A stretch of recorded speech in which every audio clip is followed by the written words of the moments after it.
Hey guys.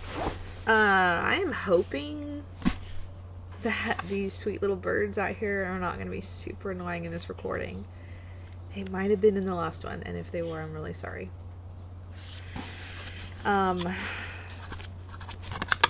Okay.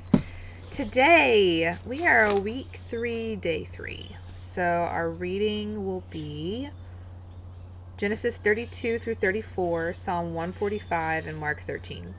So, a little bit of a longer day today. We're going to get rocking and rolling. So,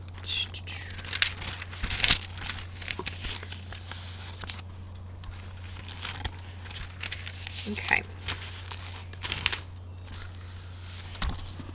So we left off in Genesis. Jacob has worked for Laban for 20 years. He worked for Laban, to Laban's profit for 14, I think. And then he had a bunch of sons. And he was like, hey, I got to build my own wealth. I have my own family to provide for. And so Laban was like, oh, well, we'll strike up a deal with the sheep. And so I guess he worked for him another 6 years, and God blessed him and basically reallocated a lot of Laban's riches to Jacob. And then Jacob really wanted to go home to his family because Laban was bitter about it. And so he picks up all of his stuff and leaves, and Laban doesn't hear about it until 3 days later, and then chases him down in the mountains. It takes him 7 days to catch up to him. So then they have it out, and but the Lord told Laban to be, it says, don't speak bad or good to Jacob. So, but Rachel has taken Laban's idols and hid them, and Jacob doesn't know that, and Laban doesn't know that, but I think Laban knows that his idols are gone, and Rachel knows that she has them. But there's a lot of confusion. So there's a covenant made between Jacob and Laban, basically to keep them at peace. And Laban says goodbye to all of his family, and Jacob leaves. He carries on his journey home. So we pick up here. He's almost home. In chapter 32. Okay. So Jacob went on his way, and the angels of God met him. When Jacob saw them, he said, "This is God's camp." And he called the name of that place Mahanaim. Mahanaim. Then Jacob sent messengers before him to Esau his brother in the land of Seir, the country of Edom. And he commanded them, saying, "Speak thus to my lord Esau. Thus your servant Jacob says, I have dwelt with Laban and stayed there until now. I have oxen, donkeys, flocks, and male and female servants. I have sent to tell my lord that I may find favor in your sight." Then the messengers returned to Jacob, saying, "We came to your brother Esau, and he also is coming to meet you, and 400 men are with him." So Jacob was greatly afraid and distressed, and he divided the people that were with him, and the flocks and herds and camels, into 2 companies. And he said, "If Esau comes to one company and attacks it, then the other company which is left will escape." Then Jacob said, "O God of my father Abraham, and God of my father Jacob, the Lord who is with me, return to your country." Then Jacob said, "O God of my father Abraham, and God of my father Isaac, the Lord who said to me, 'Return to your country and to your family, I will deal well with you.' I am not worthy of the least of all the mercies, and of all the truth which you have shown your servant, for I crossed over this Jordan with my staff, and now I have become 2 companies. Deliver me, I pray, from the hand of my brother, from the hand of Esau, for I fear him, lest he come and attack me, and the mother with the children. For you said, I will surely treat you well, and make your descendants as the sand of the sea, which cannot be numbered for multitude." So he lodged there that same night, and took what came to his hand as a present for Esau his brother, 200 female goats and 20 male goats, 200 ewes and 20 rams, 30 milk camels with their colts, 40 cows and 10 bulls, 20 female donkeys and 10 foals. Then he delivered them to the hand of the servants, every drove by himself, and said to his servants, Pass over before me and put some distance between successive droves. And he commanded the first one, saying, When Esau my brother meets you and asks you, saying, To whom do you belong, and where are you going? Whose are these in front of you? Then you shall say, They are your servant Jacob's. It is a present sent to my lord Esau, and behold, he also is behind us. So he commanded the second, the third, and all who followed the drove, saying, In this manner you shall speak to Esau when you find him, and also say, Behold, your servant Jacob is behind us. For he said, I will appease him with the present that goes before me, and afterward I will see his face. Perhaps he will accept me. So the present went on over before him, but he himself lodged that night in the camp. Dude, I would be sweating bullets. Like, he's just sitting waiting, hoping his family isn't destroyed. Wow. Okay. And he rose that night and took his 2 wives, his 2 female servants, and his 11 sons, and crossed over the ford of Jabbok. He took them and sent them over the brook, and sent over what he had. Then Jacob was left alone, and a man wrestled with him until the breaking of day. Now, when he saw he did not prevail against him, he touched the socket of his hip, and the socket of Jacob's hip was out of joint as he wrestled with him. And he said, Let me go, for the day breaks. But he said, I will not let you go unless you bless me. So he said to him, What is your name? And he said, Jacob.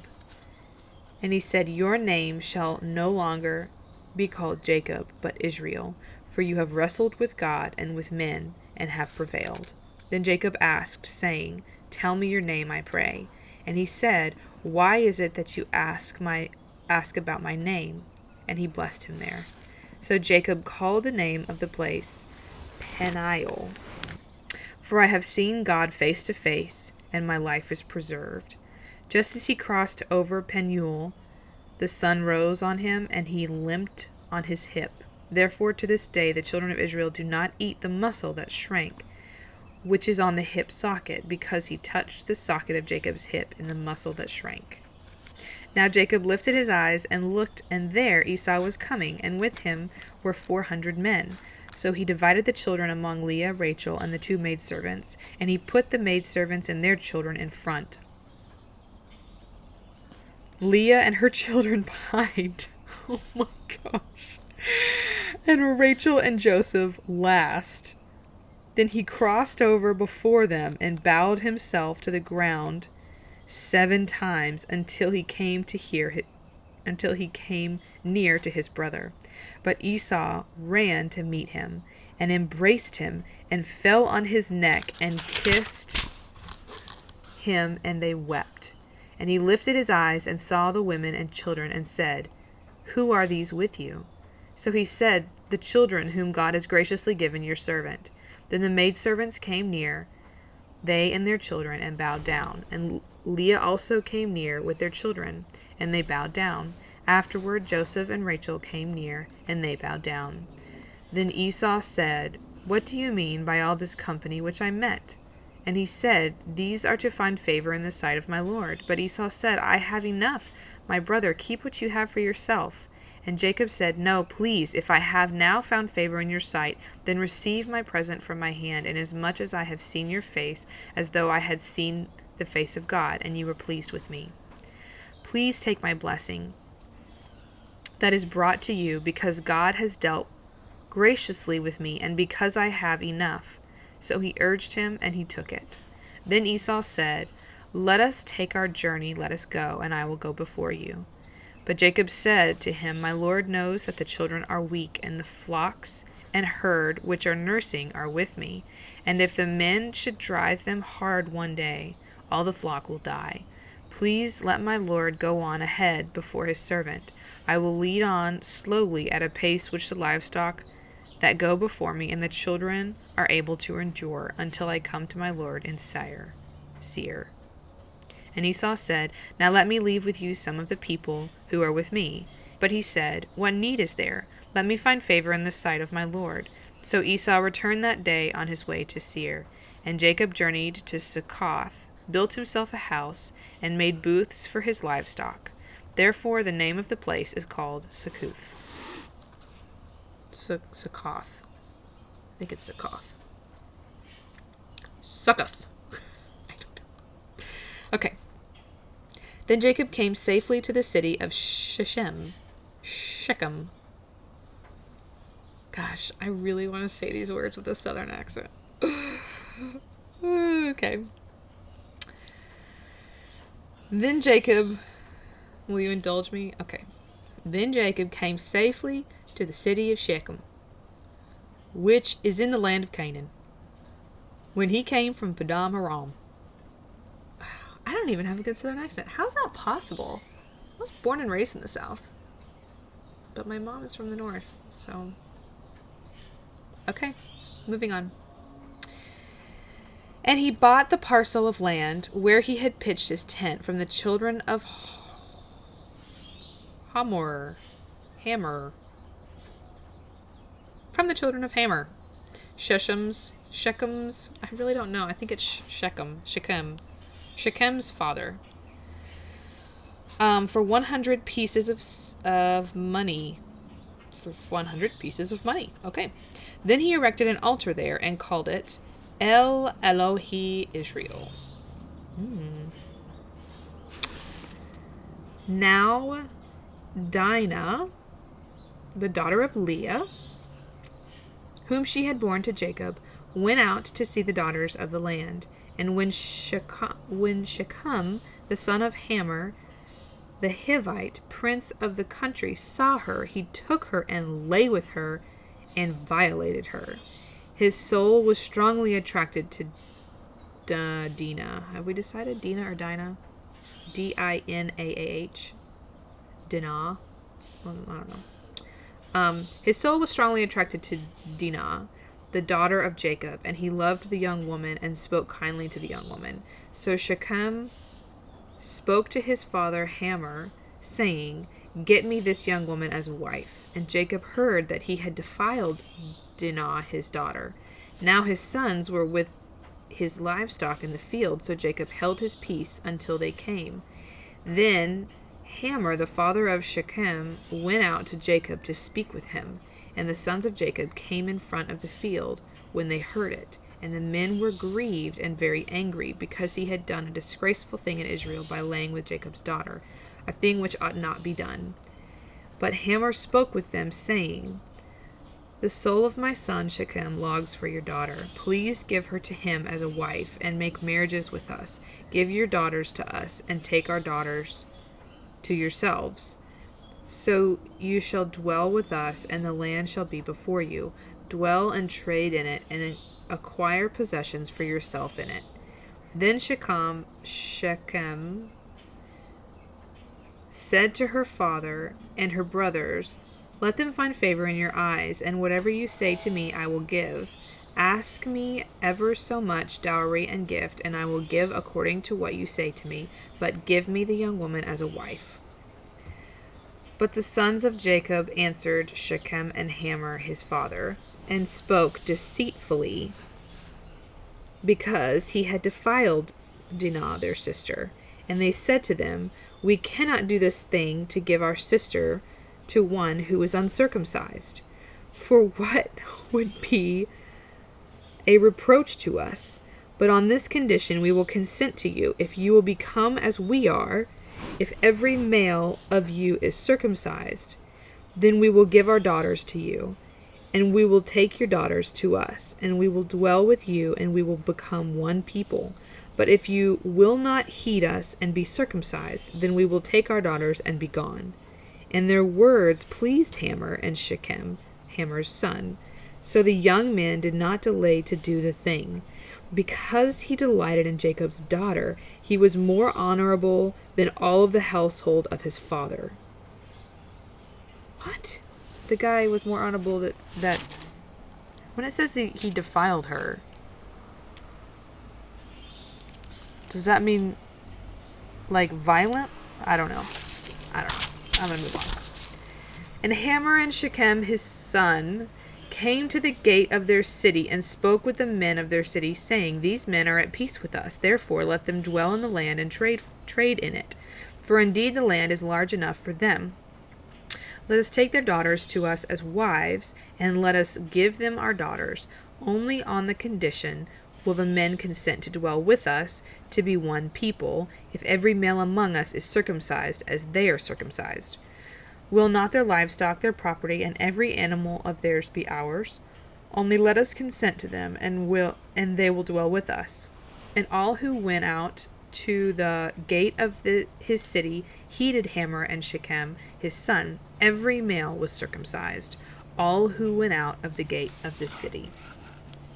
Now it came to pass on the third day when they were in pain, that two of the sons of Jacob, Simeon and Levi, Dinah's brothers, each took his sword and came boldly upon the city and killed all of the males. And they killed Hamor and Shechem his son with the edge of the sword, and took Dinah from their house and went out. The sons of Jacob came upon the slain and plundered the city, because their sister had been defiled. They took their sheep, their oxen, and their donkeys, what was in the city and what was in the field, and all their wealth. All their little ones and their wives they took captive, and they plundered even all that was in the houses.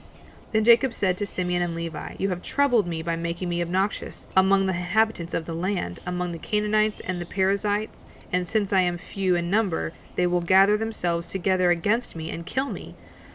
I shall be destroyed, my household and I. But they said, Should he treat our sister like a harlot? That's the end of the chapter. That makes me think of when I was a kid and you watch a TV show and there was no streaming all the episodes. It just said like, to be continued, and you had to wait a week to know what happened. You don't have to wait a week. You can just go read it. And also you can just wait till tomorrow. But dang. Shoo. Okay. Do we have a psalm today? Week 3, Psalm 145. Yeah, okay. Shoo. Okay. Psalm 145. I will extol you, my God, O King, and I will bless your name forever and ever. Every day I will bless you, and I will praise your name forever and ever. God is the Lord and greatly to be praised, and his greatness is unsearchable. One generation will praise your works to another, and shall declare your mighty acts. I will meditate on the glorious splendor of your majesty, and on your wondrous works. Men shall speak of the might of your awesome acts, and I will declare your greatness. They shall utter the memory of your great goodness, and shall sing of your righteousness. The Lord is gracious and full of compassion, slow to anger and great in mercy. The Lord is good to all, and his tender mercies are over all his works. All your works shall praise you, O Lord, including the birds. And your saints shall bless you. They shall speak of the glory of your kingdom and talk of your power, to make known to the sons of men his mighty acts and the glorious majesty of his kingdom. Your kingdom is an everlasting kingdom, and your dominion endures throughout all generations.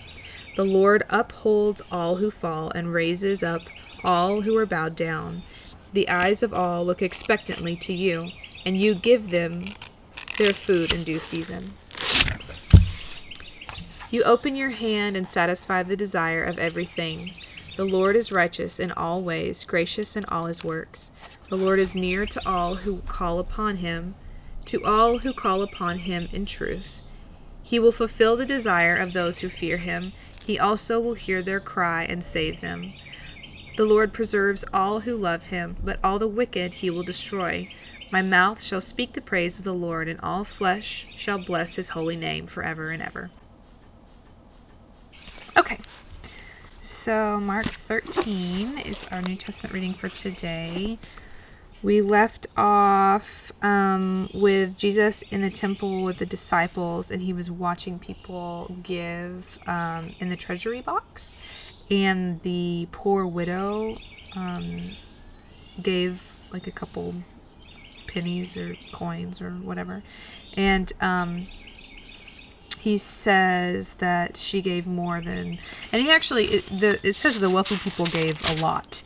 So I don't know that the wealthy people were like shortchanging the treasury box, but he just said that what she gave was more because it was all she had. Okay, so chapter 13. Then as he went out of the temple, one of his disciples said to him, "Teacher, see what manner of stones and what buildings are here." And Jesus answered and said to him, "Do you see these great buildings? Not one stone shall be left upon another, and shall not be thrown down." Gosh. I mean, he's just predicting the fall of Jerusalem. That's my takeaway, anyways. Gosh. Okay. Anyways. Now, as he sat on the Mount of Olives opposite the temple, Peter, James, John, and Andrew asked him privately, "Tell us, when will these things be? And what will be the sign when all these things will be fulfilled?" And Jesus answered them, and Jesus answering them began to say, "Take heed that no one deceives you, for many will come in my name, saying, 'I am he,' and will deceive many. But when you hear of wars and rumors of wars, do not be troubled, for such things must happen, but the end is not yet. For nation will rise against nation, and kingdom against kingdom, and there will be earthquakes in various places, and there will be famines and troubles. These are the beginnings of sorrows. But watch out for yourselves, for they will deliver you up to councils, and you will be beaten in the synagogues. You will be brought before rulers and kings for my sake, for a testimony to them. And the gospel must first be preached to all the nations. But when they arrest you and deliver you up, do not worry beforehand or premeditate what you will speak. But whatever is given you in that hour, speak that. For it is not you who speaks, but the Holy Spirit. Now, brother will betray brother to death, and a father his child, and children will rise up against parents and cause them to be put to death. And you will be hated by all for my name's sake. But he who endures to the end shall be saved." Gosh.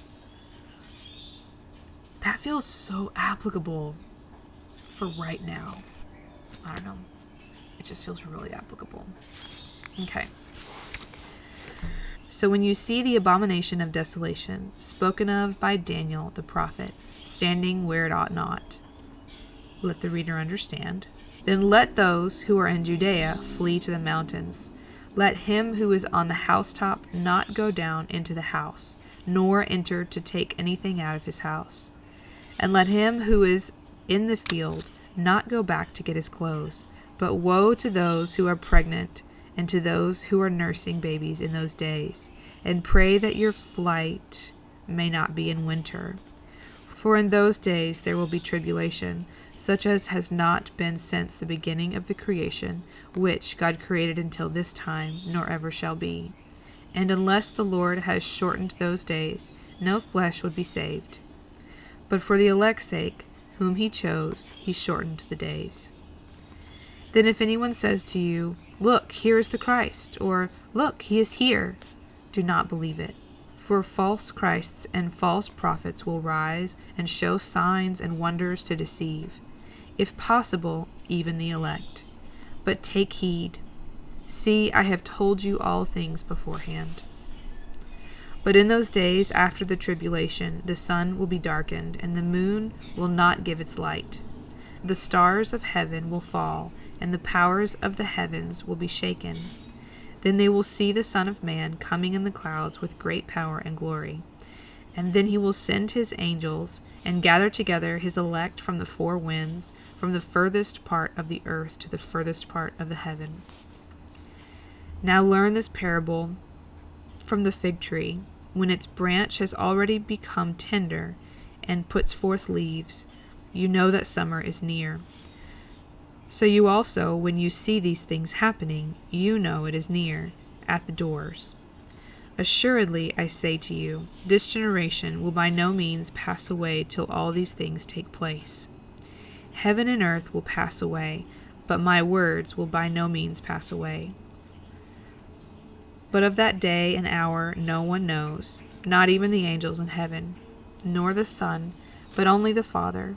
Take heed, watch, and pray, for you do not know when the time is. It is like a man going to a far country, who left his house and gave authority to his servants and to each his work, and commanded the doorkeeper to watch. Watch therefore, for you do not know when the master of the house is coming, in the evening, at midnight, at the crowing of the rooster, or in the morning, lest coming suddenly he find you sleeping. And what I say to you, I say to all, watch. That's heavy. It reminds me of Revelation. Okay. Happy day 3. We'll see you for day 4.